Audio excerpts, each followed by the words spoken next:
Hola Rosa, ¿cómo están? Muy buena tarde, espero que se encuentren de maravilla. El día de hoy nos acompaña mi esposa, en donde vamos a platicarles sobre un video que me han pedido algunas personas respecto a cuál es la diferencia entre IELTS y el CELPIP.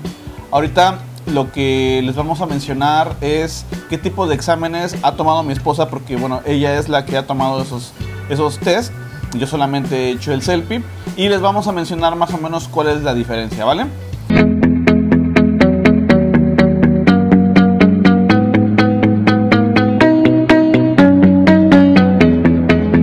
¿Cuál fue el examen IELTS que tú tomaste?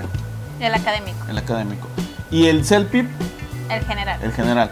Entonces, aquí mi gente, ustedes deben de darse cuenta que existen varios tipos de exámenes. ¿Recuerdas más o menos cuánto pagamos por el IELTS académico? Yo me acuerdo que fueron como $350. Ajá, el IELTS. Americanos. Ajá, el IELTS académico fue más caro. Y fue en dólares americanos. Sí. Ahorita, la verdad. Pero fue en el extranjero. En Puebla. En Puebla, ajá. Fue fuera de. Fue en el extranjero para ellos, ¿no? Claro. Sí. ¿Recuerdas más o menos hace qué tiempo? Hace 2 años y medio. 2 años y medio.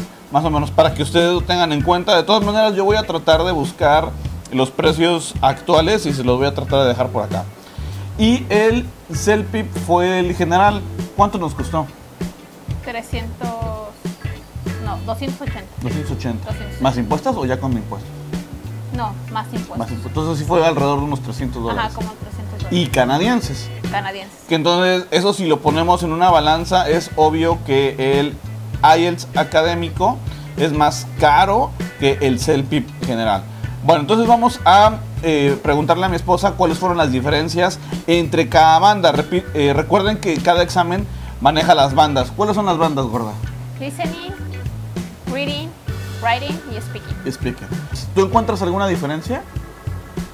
Sí, porque uno es el académico y otro es el general. El académico, literalmente, como lo dice su nombre, se enfoca en lenguaje académico, al lenguaje que utilizarías para oficina, para estudiar. O sea, es un lenguaje más profesional. Más profesional, sí, exactamente. Okay. Bueno, también otra gran diferencia es que el IELTS, cuando yo lo presenté, era escrito y era en persona. Entonces, no es como el CELPIP, que el CELPIP lo haces a computadora. Ajá. Entonces, siento yo que tiene el IELTS más desventajas que el CELPIP. Sí. Porque el IELTS lo haces presencial y escrito. Entonces, cuando te dan un texto, tienes que estar volteando la página para ver el texto y tienes que estar regresando a la pregunta. Ah, ok. Entonces, no solamente, yo recuerdo que cada artículo que a mí me daban para el IELTS académico era muy largos, eran textos de 1 página a 2 o 3 páginas. Entonces, estar leyendo esas 3 páginas o 2 páginas, estarte regresando y luego volver a la pregunta era muy complicado porque te perdías el hilo de lo que estaba haciendo y es muy poco el tiempo que te dan para leer a detalle lo que estás buscando. Entonces, era mucho más complicado. En cambio, en el CELPIP esa computadora, entonces en una sola pantalla te pone el texto y la pregunta, entonces prácticamente puedes estar haciendo las dos cosas al mismo tiempo, viendo la pregunta y viendo el texto. Entonces, ¿podrías decirnos que es prácticamente más difícil el IELTS que el CELPIP? Sí, en general sí. Bueno, ahora, ¿alguna diferencia en el writing? Del writing y el CELPIP, la diferencia es que también es a mano. Entonces, el IELTS, o sea, lo escribes todo. Lo escribes y tú mismo tienes que contar las palabras. Ah, la madre. Las palabras que vas escribiendo. O sea, te pide también un rango. No recuerdo exactamente el rango que te pide, si son cuántas palabras, pero como es escrito, pues tú tienes que llevar como un conteo. Entonces tienes que tener como que una práctica anterior, una estrategia, decir, tantas oraciones hacen tantas palabras, porque no tienes tiempo de contarlo, entonces nada más tienes como que ahí checar más o menos. Tantearle. Sí, exactamente. Tal vez a lo mejor una estrategia podría ser, lleno una hoja y ya en esa hoja ya las cuento y ya sé que una hoja completa, supongamos, son 200 palabras. Sí, exactamente. ¿Sí, no? Entonces tienes que buscar como que estrategias que puedas tú hacer para poder saber cuántas palabras llevas escritas. Claro. Otra cosa es que no tienes cómo checar tu ortografía. sea, tienes que a fuerzas recordar exactamente cómo va cada palabra para que la escribas correctamente. En cambio, en el Selfie hay un contador de palabras. Sí. Y un corrector. Y un corrector de palabras. Entonces, con que tú sepas más o menos cómo va la palabra, tienes una gran posibilidad de que esa palabra esté correcta en tu oración. O sea, ya nada más sería manejar las oraciones completas, ¿no? Sí. Pero eso es una gran diferencia. Además de que en el Selfie te lo cuenta prácticamente un ordenador, ¿no? Es una computadora. Sí. O sea, lo registra bajo un sistema. En cambio, en el otro tiene que ser leído y analizado por alguien, sí, ¿no?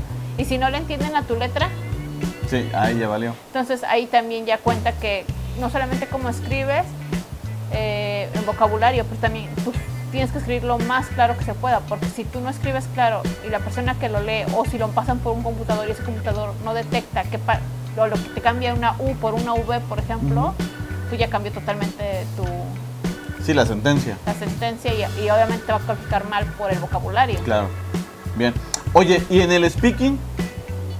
El speaking yo siento que es más difícil a computadora que en persona. En mi caso, ¿por qué? Porque cuando tú hablas en persona, la persona que te está haciendo el examen, pues ve tu expresión facial, ve tus movimientos, siente empatía por ti, ¿no? Y quieras o no, es un humano, debe de tener cierto criterio en basarse en lo que él te apunta, que es tu calificación. Entonces, si tú conectas con esa persona y esa persona se da cuenta que realmente tienes el nivel, pero tal vez se te escapó alguna cosa, tal vez ayude a tu favor, porque estás hablando con un ser humano, ¿no? Sí. Y en la computadora no, la computadora capta lo que tú digas y eso es todo, ¿no? Claro. Entonces la computadora no tiene cómo interpretar tus facciones. Tus facciones o tus ademanes, todo eso. Exactamente. Entonces, eso yo siento. Hay personas que dicen que es más complicado en persona porque te pones nervioso ante un hablante.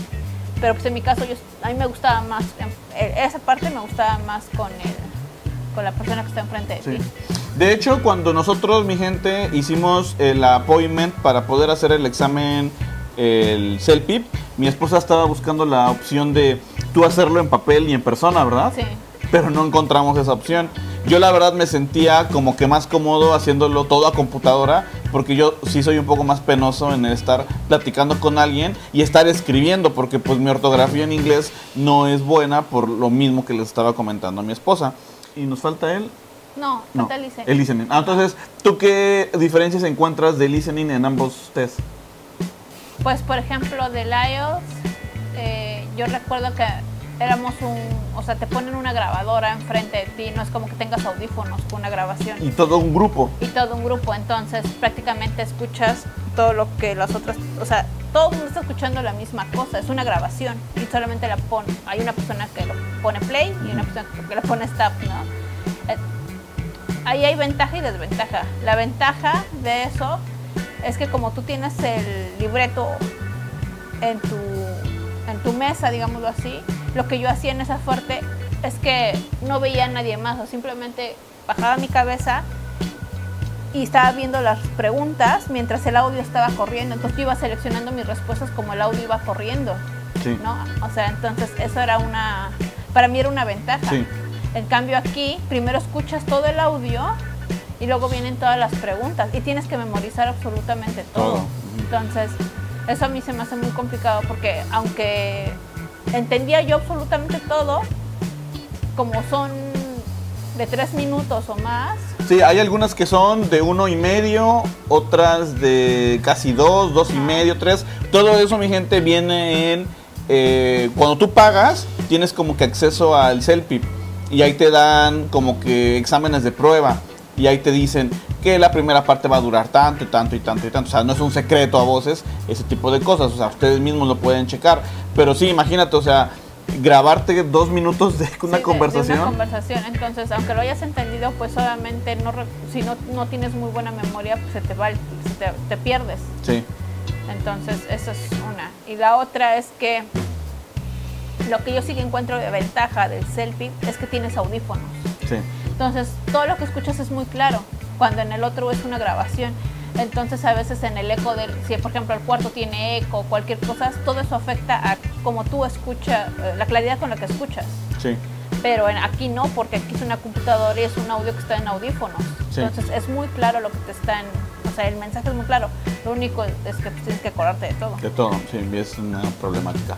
Bueno, mi gente, pues ahí están algunas diferencias que nosotros encontramos. Recuerden que mi esposa hizo los exámenes o les está dando estos comentarios en base a su experiencia, probablemente en base a la experiencia en México, Puebla, y en específico en una escuela, ¿no te acuerdas el nombre, no, verdad?